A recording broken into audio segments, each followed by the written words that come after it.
Votre invité à présent dans la grande interview en direct sur Boursorama, c'est Gilles Moec, chef économiste du groupe AXA. Bonjour. Bonjour. Merci d'être là avec nous. Je le sais, vous l'avez dit hors antenne, vous avez été vacciné. Tout à Ça y est, fait. Voilà. première piqûre, Première dose en tout première cas. dose. Voilà. Et quand vous êtes au UK, au Royaume-Uni, c'est donc l'AstraZeneca. Exactement. Donc voilà, je m'en suis remis. Bon, hier on a la Banque de France qui a relevé sa prévision de croissance pour la France cette année, plus 5,5%. Est-ce que pour vous ça reste accessible? Est-ce que c'est jouable malgré ce début d'année morose en France en termes de reprise d'activité, cette perspective malheureusement d'un possible reconfinement, notamment de l'Île-de-France, qui pourrait être annoncé là dans les prochaines heures? Ça me paraît quand même un peu ambitieux. Enfin, on a quelques éléments positifs. On a le fait que la fin de l'année 2020 a été moins mauvaise qu'attendue. Donc ça, arithmétiquement, mécaniquement, ça pousse la moyenne annuelle de l'année suivante à la hausse.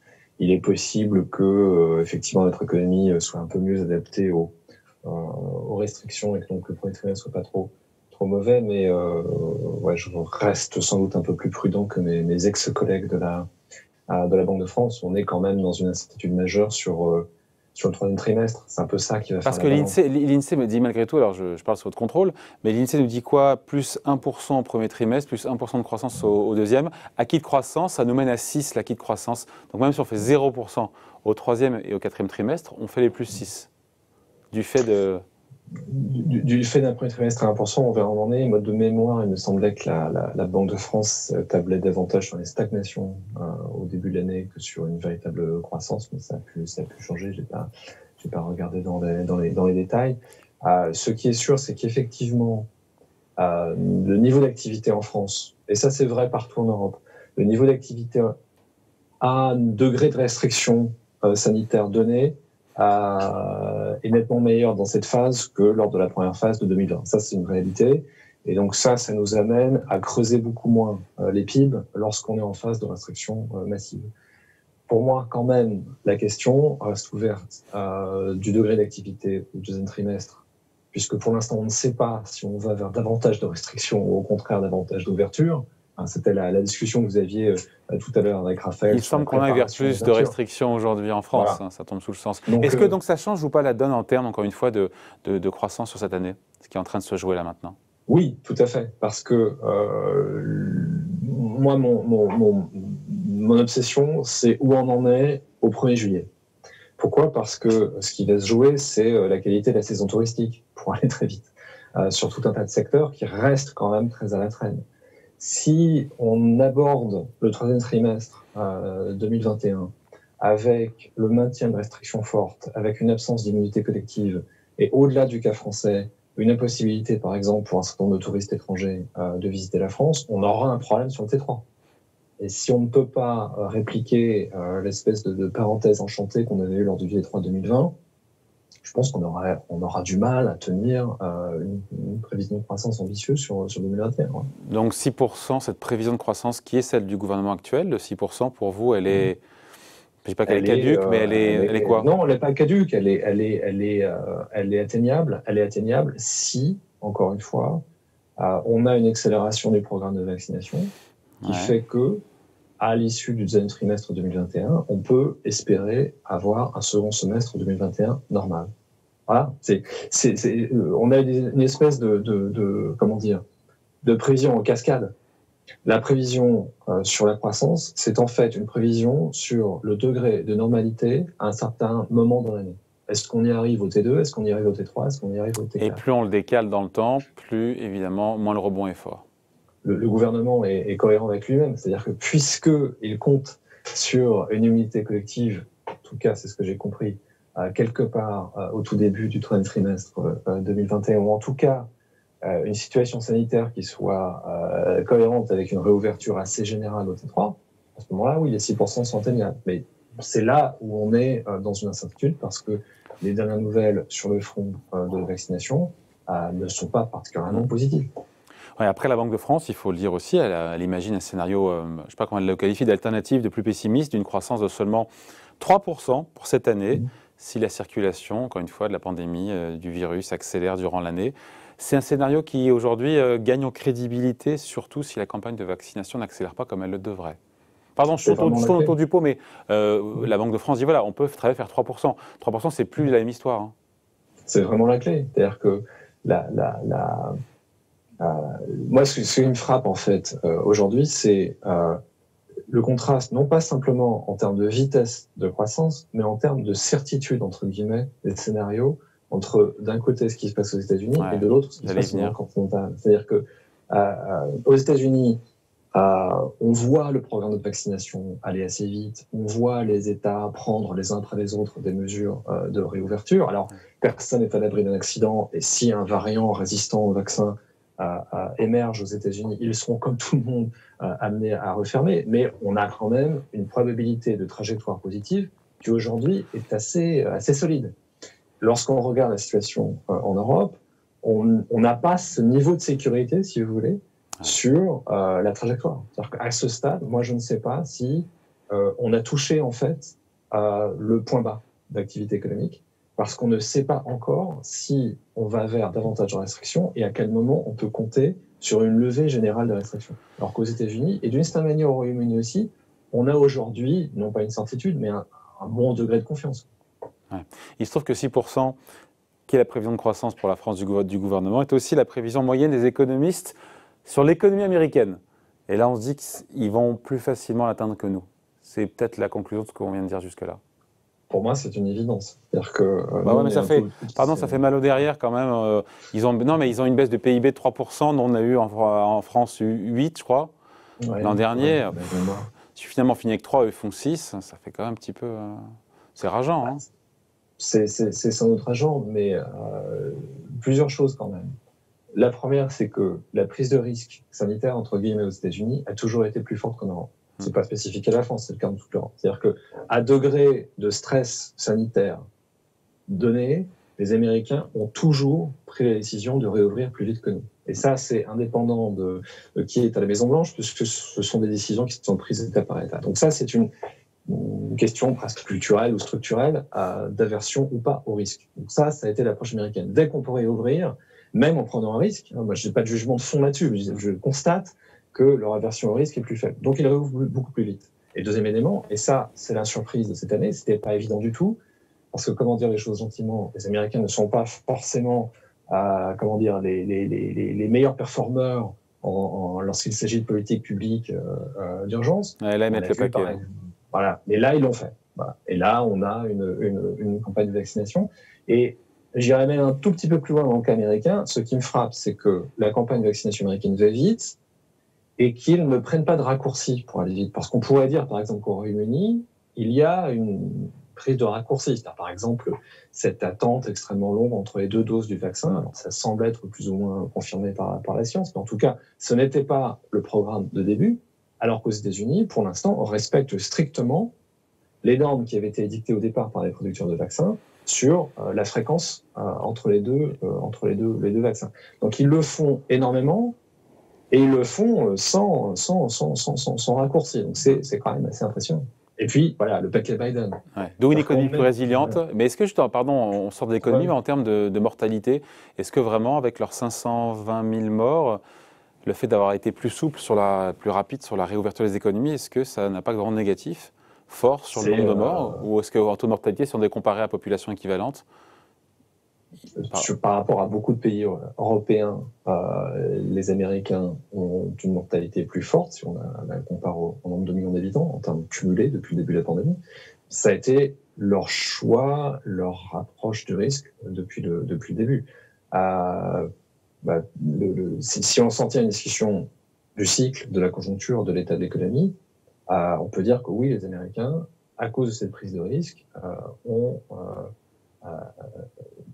accepté un taux de mortalité élevé. Ils auraient pu tout à fait faire le choix européen, ils ne l'ont pas fait. Si on se tient à une discussion stricte de performance éco, voilà, cette prise de risque, elle a payé avec, de l'autre côté, bien évidemment, une mortalité qui aurait pu être beaucoup plus faible qu'une été. Et donc, il y a de quoi aujourd'hui être optimiste pour l'économie américaine parce que tous les adultes devraient être vaccinés d'ici à la fin mai aux États-Unis, ce qui est assez incroyable. Et puis, ce plan Biden qui va soutenir le pouvoir d'achat, on se dit que voilà, ils vont...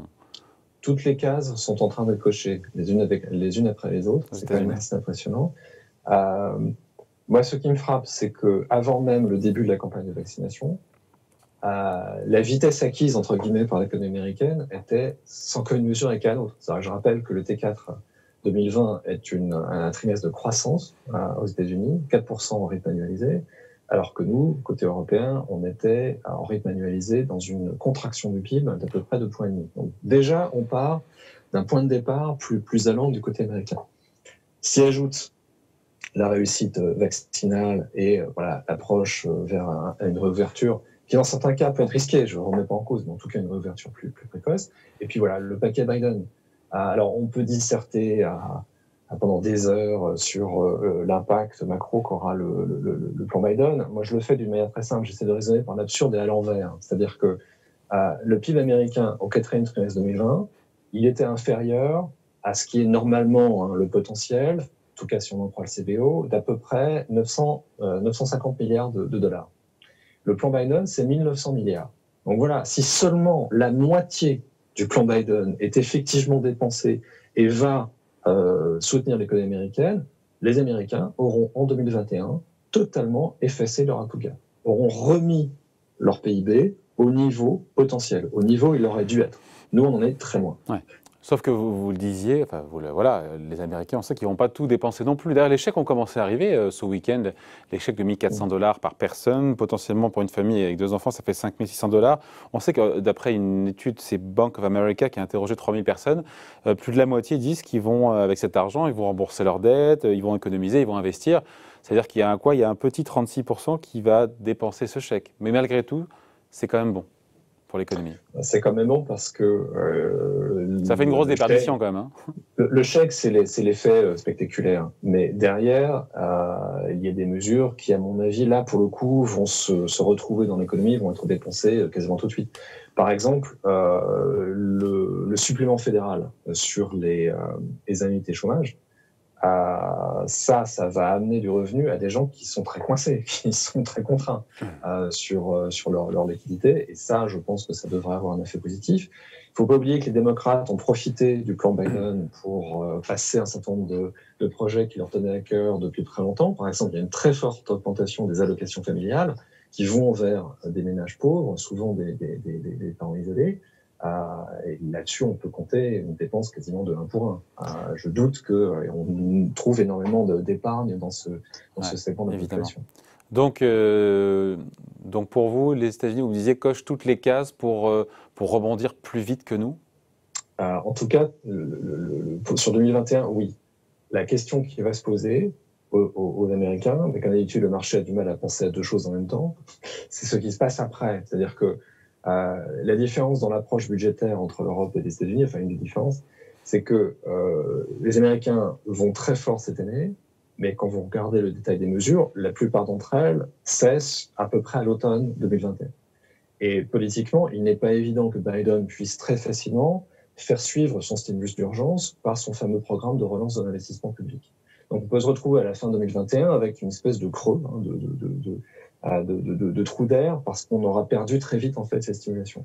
Alors que l'approche européenne est différente, on y va moins fortement dans cette phase actuelle, mais même si pour l'instant c'est très lent et c'est très compliqué, c'est très technocratique, mais le plan de transfert de l'Union européenne va monter en puissance graduellement.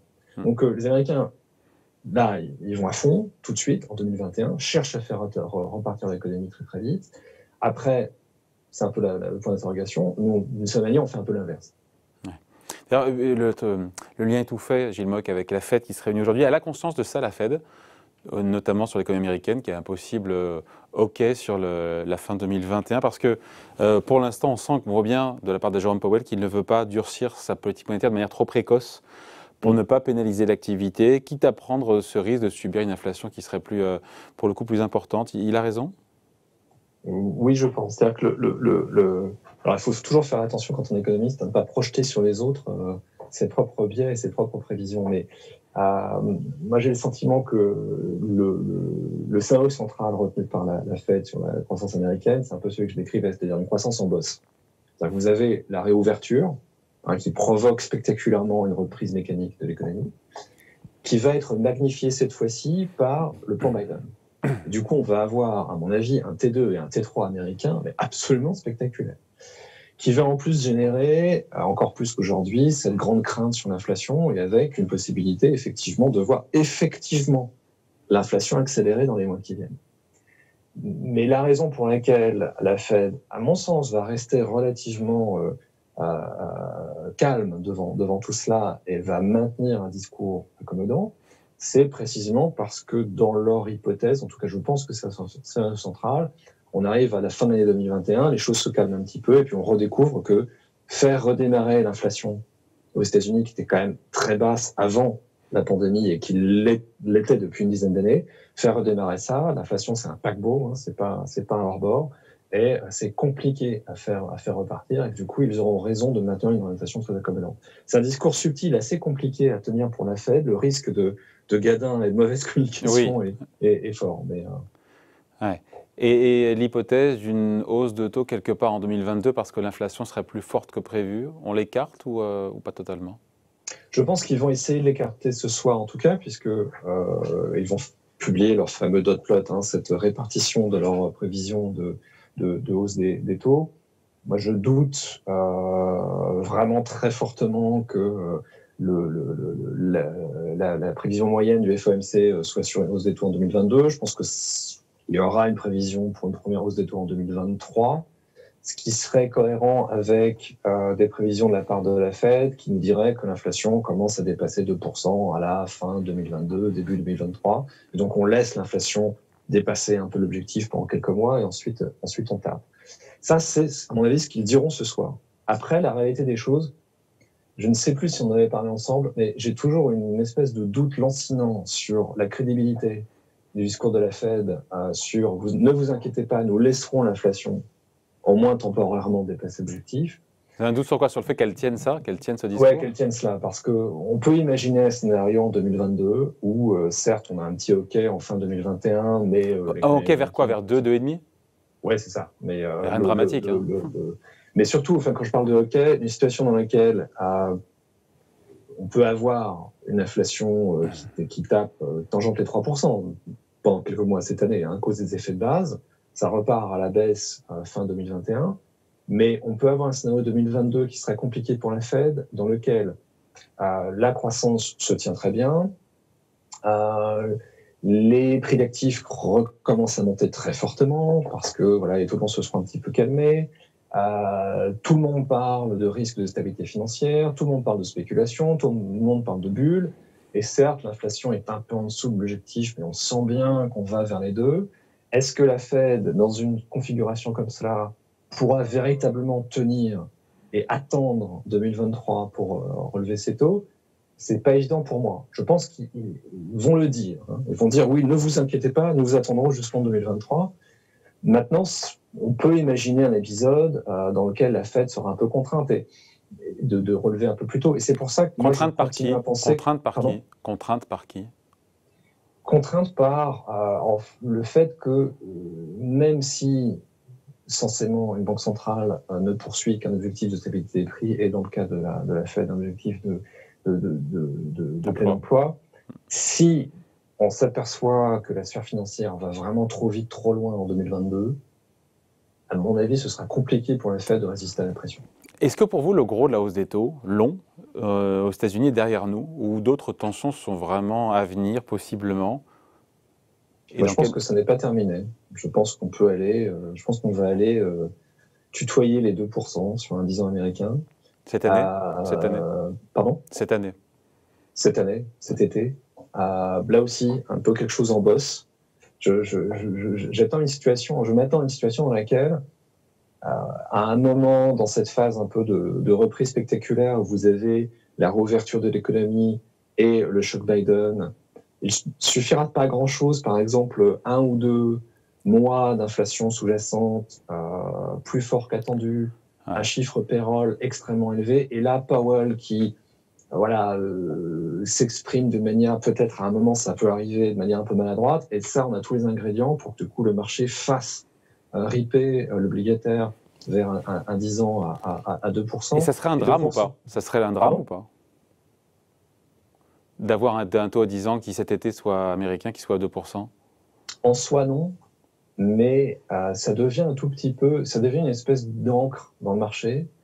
Je regardais l'enquête réalisée par la Bank of America auprès d'investisseurs, souvent une enquête intéressante sur le sentiment des investisseurs. Et ils leur demandent exactement cela. À quel niveau de taux d'intérêt à 10 ans aux États-Unis pensez-vous que les actifs risqués commenceraient à souffrir? C'est 2. Et la majorité, c'était, il y a un mois, c'était entre 1,5 et 1,75, ça devient compliqué. Et là, c'est entre 1,75 et 2. Donc 2, ça semble être, en tout cas à ce stade, le point d'équilibre du marché. Et ça fait sens de cette mesure, parce que 2, c'est aussi un taux d'intérêt réel qui cesse d'être négatif. Et je pense que, ne serait-ce que symboliquement, c'est intéressant comme situation. Un taux d'intérêt réel, on ne paierait plus le gouvernement américain pour s'endetter. À partir du moment où le taux d'intérêt réel devient positif. Et je pense que ça ferait effectivement réfléchir un petit peu. Et elle fait quoi la Fed dans ces cas-là? Imaginons d'ici 3 mois, 4 mois, on a un 10 ans américain qui était à 2. Elle fait quoi? Elle reste pas les bras ballants, la Fed, on imagine. On voit bien d'ailleurs la BCE a déjà réagi. On avait le gouverneur de la Banque de France vendredi dernier, le lendemain de BCE, qui nous disait oui, on est flexible et on accélère sur les rachats d'actifs. Ouais. La Fed, pour l'instant, est un tout petit peu prisonnière de son propre discours. C'est-à-dire qu'elle nous dit, finalement, regardez, c'est le reflet d'une amélioration de la situation conjoncturelle, c'est parfaitement vrai. Ce qui s'entend d'ailleurs. Voilà.